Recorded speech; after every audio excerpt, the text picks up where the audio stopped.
Hey everybody, this is Devin with Homeschool House Calls, and we are here talking about it's our Tuesday homeschool mom talk.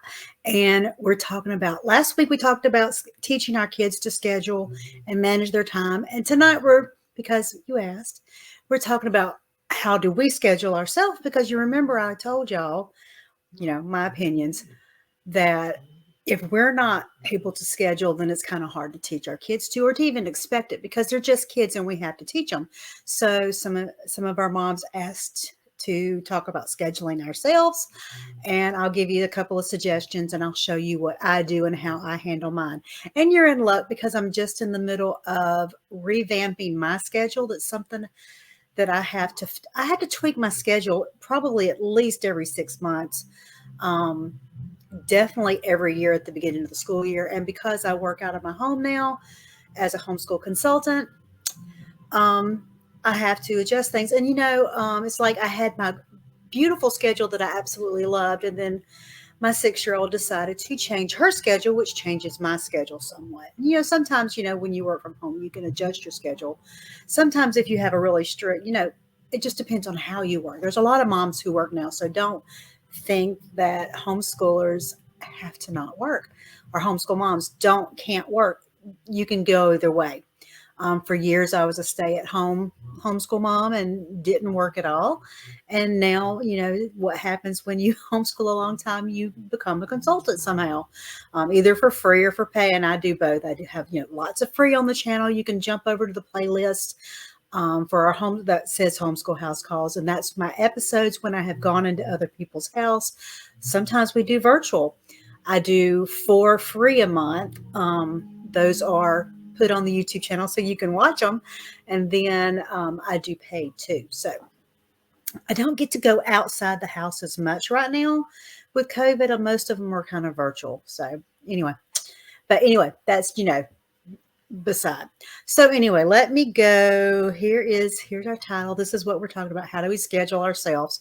We're not really talking about homeschool schedules yet, but I can add that into the list and do that next week or the next week or whenever we have one free. I can't remember what I put on the schedule for next week. I'll have to look and see. I might not have anything. But anyway, so this is what we're talking about. So when you're getting ready to schedule yourself, these are the things that I do.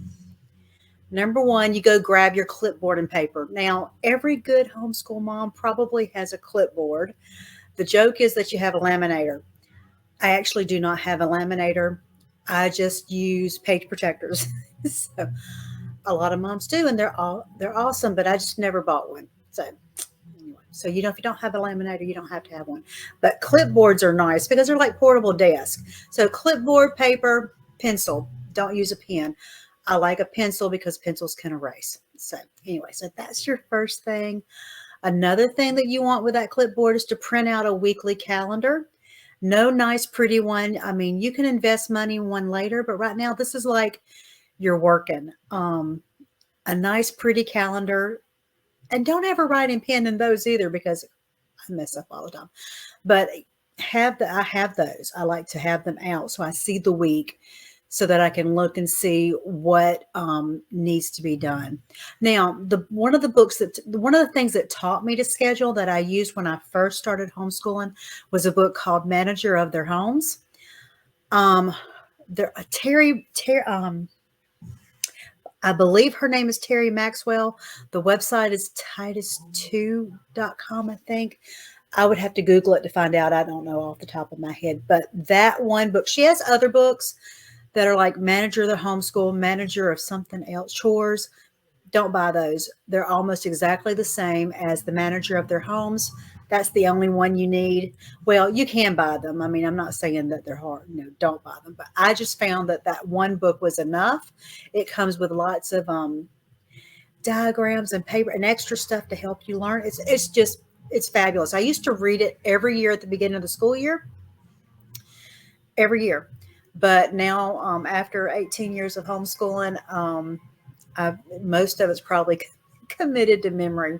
So anyway, most of my scheduling is put in as a block schedule. And the reason I do that is I have a block that has a certain agenda, and I can mix that to-do list or whatever routine stuff I have. I can mix it how I want, almost like loop scheduling with homeschooling. It's like I know what I need to cover and I do what is most important to me at that time. And if I don't get to it during that time frame, then I move it to the next day. Or either revisit it in the afternoon when I have free, later in the afternoon. So, okay, so grab that. So you got that. Then you list out everything you have to do. Everything. You list everything out, everything you have to do for your kids, your husband, your church, your social clubs, your everything. You just, if you nursing the baby, that's one thing she said in her book, and it always stuck out because I always had a nursing baby. Schedule everything out and list it out, and just, you could take 2 or 3 days taking your time, doing it out, writing it all out. So make your list.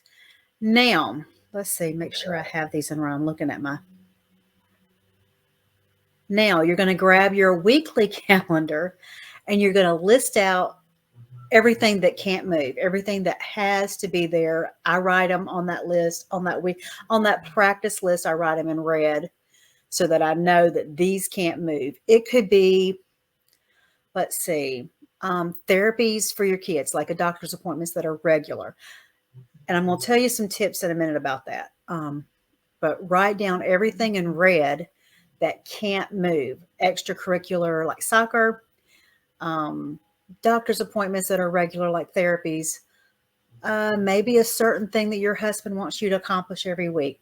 Write all those out so you know that these things have their set days, and you write those on this practice working calendar when you're making your schedule. It's not really your calendar. It's like your plotting list.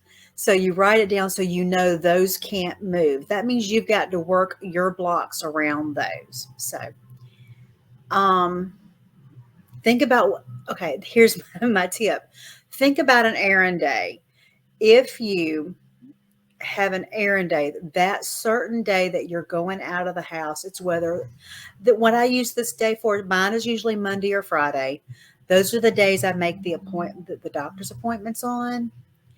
Those are the days that I usually give the kids, they usually do not do school on that day because it's very hard. My kids were never the kids that I could go out and do an errand and come back in and start school. They were never that way.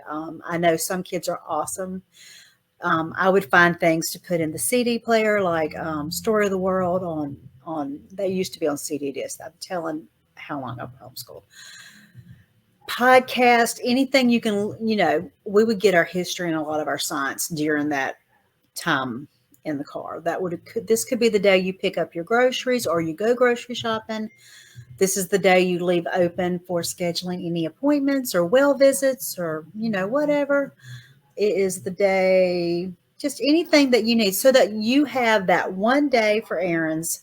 Then you have the other days for school.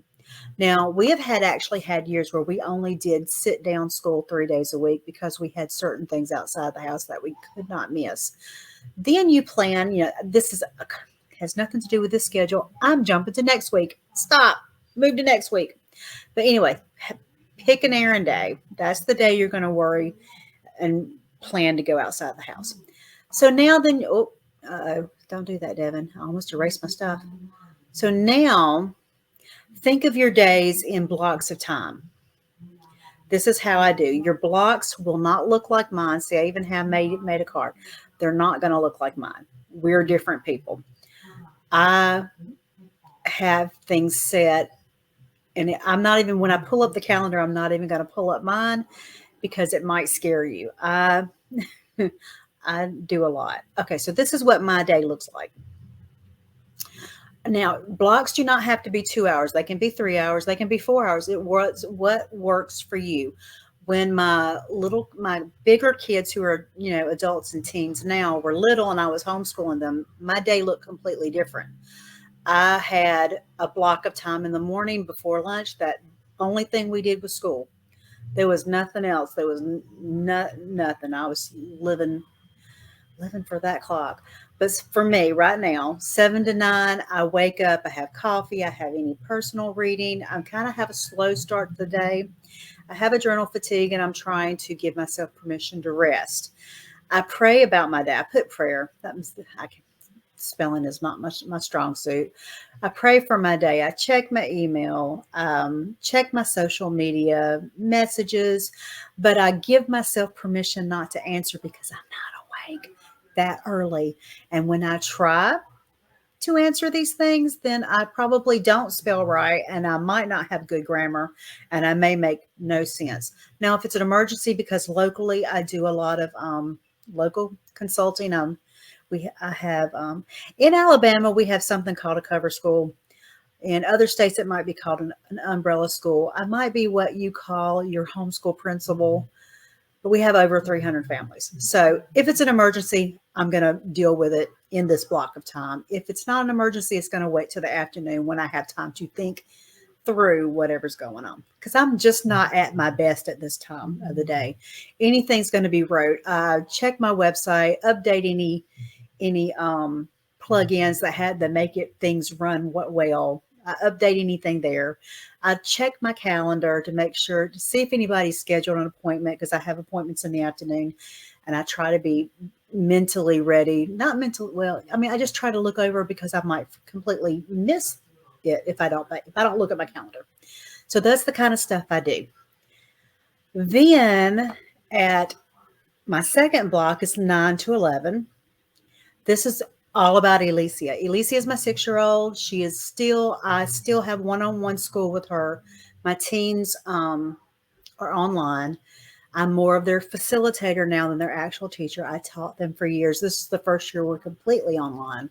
It has been an eye-opener. They're doing great. I'm not unhappy with it at all. It's been a good fit for them. But this block is about Elysia.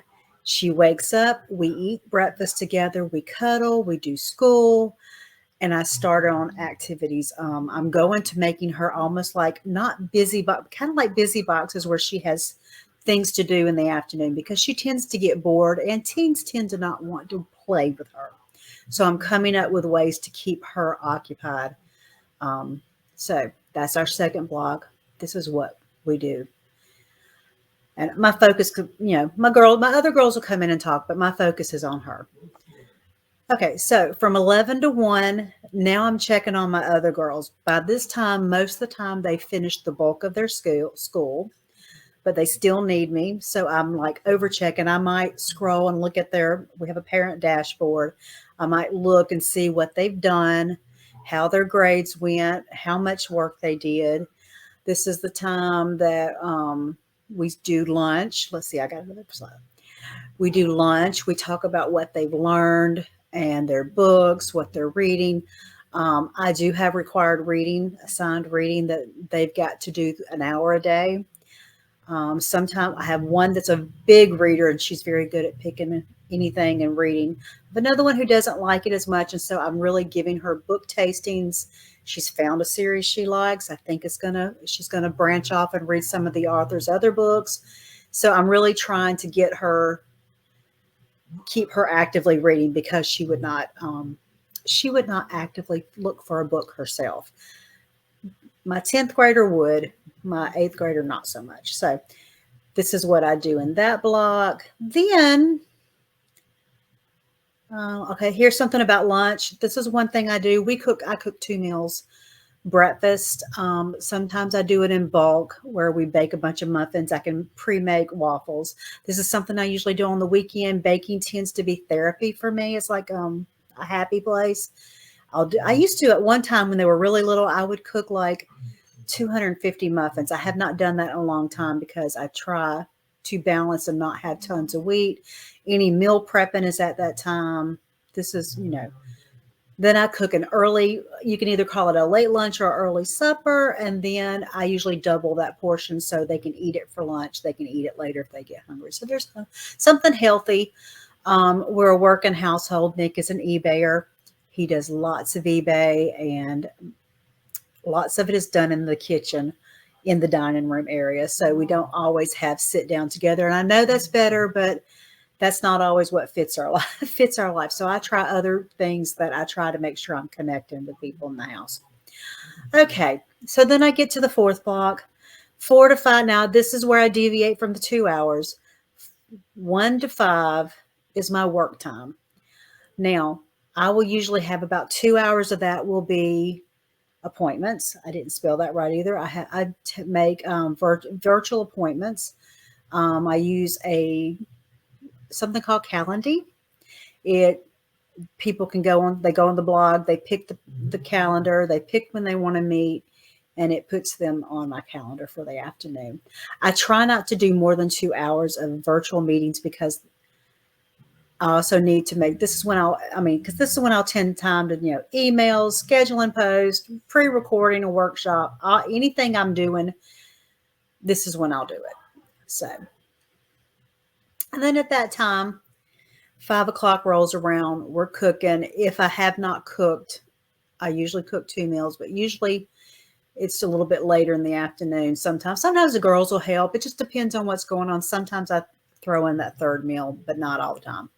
So this is when I'm doing my projects. So it's work, but it's not work. It's just kind of depends on the day. Mondays, I head to Fairhope with my 18-year-old. She's in college, but she doesn't really like driving by herself. And this gives me time to connect with her because she is, in school. So I go with her. I go to the library and work. This is basically just personal projects. Tuesday and Thursday evenings, I have the workshops in the group. Wednesday is church. So this is what my evening looks like. And then the day starts over. It's an easygoing schedule. Your schedule may not look like mine, but what you do is when you have your blocks, then you can roll them in a loop. And it's like, this is what you're handling at that time. A lot of times I'll make a little bit of a list. Like if there's something that I actually really need to do, everything is listed in there. And you just make it work for you. Now, this works for me. As you see, my homeschooling was in there. We'll talk about scheduling homeschooling. I used to schedule everything. I was teaching all the kids, 4 of them. So it's like math was at a certain time and I had it. I was so on it. I'm like very type A, but this is very gentle compared to what I did then. I'm enjoying it. And I'm going to show you how to plot it into the Google Calendar. So let's go up here. Let me share this and see if it'll work right. Sometimes it doesn't work right. You just never know. Let's see. I think this is the right one. Okay, so this is, let me make sure because there it is. So this is what I use my Google Calendar on my phone. I am not going to show you my personal calendar because it is very packed and appointments that has their names on it. And I don't want you to, I just, privacy. So I'm going to show you how you could set some of this up and how it would look. Let's see. There's Sunday, Monday. This is the week. So anyway, you're going to go to create. We'll just schedule one so you can kind of see. We're going to do, let's see. Here's events. I'm going to try. Let's look at the task, what it looks like here's the task. So you want to put, let's say, okay, Elysia, that's my girl, school. This is her block. We are going to have that's new. They got some new stuff, huh? Let's see. So I can add the description here. I can put my task. Let's say lesson 10. Well, really, she's like 120. Lesson 120. And you can put it, so my task, save. Put it on the 12th. That's not where I want to go. So I'm going to go here. We're going to change this. Here is Monday. And we're going to put it repeats, custom. So Monday, Tuesday, Thursday. Repeat every week. Ends on May 20th. Oh, let's pick it. May 20th. Done. And then let's see. I'm looking to see if we can color it. So there it is. It shows that there's her school. And then when you go there and it comes up, it'll tell you, and you can click it and get rid of it. I'm gonna let's see. You can do create event. I do a lot of events. Let's see. Work. Wait. Morning block. Let's do the time. Let's do Monday. I'm going to change that time. Change that time. 2 hours. I'm going to change that to AM. Yeah, it automatically changed it. We're doing 2 blocks. It repeats every weekday. Save. So you can put notes. You can go in here, edit one. Let's see. No, let's see. You can edit it. Edit that. And just, there are ways you can change where this is the only one that you're changing and you're not. See, it says modify guest. You can modify, invite others. Get rid of that. Let's see. Also, you can click busy or free. What changes that is if somebody was scheduling something on my calendar, if it says busy, it's not going to let it schedule. It's going to communicate with each other. But that is what you can do. So edit. So you were just doing this when you're not doing the following events. So like I can add notes for this one time. Like if there's something certain I need to do Monday morning. But ask me later. So there you can put your block and you can put your notes so that you remember, because I need a calendar and this helps tremendously. So anyway, I'm going to stop that, Sharon. This is how, I'm going to get rid of that too. This is how I schedule my blocks and how I schedule my day. We can talk about homeschool scheduling specifically. I will look at the calendar and see if next week's free. It probably is, and scheduling is a good subject for this month. But I hope it was helpful. Let me know what questions you have about scheduling in the post. We'll do another episode and let me know what you want to know about homeschooling scheduling. They both work pretty much the same, but I know it adds a lot. When you're managing other people's schedule, it can be difficult and it can be stressful. But let's talk about it. It's a lot of fun. Scheduling's fun, but I hope you found it useful. Let me know what questions you have. Have a great night, and I will see you soon. Bye, guys.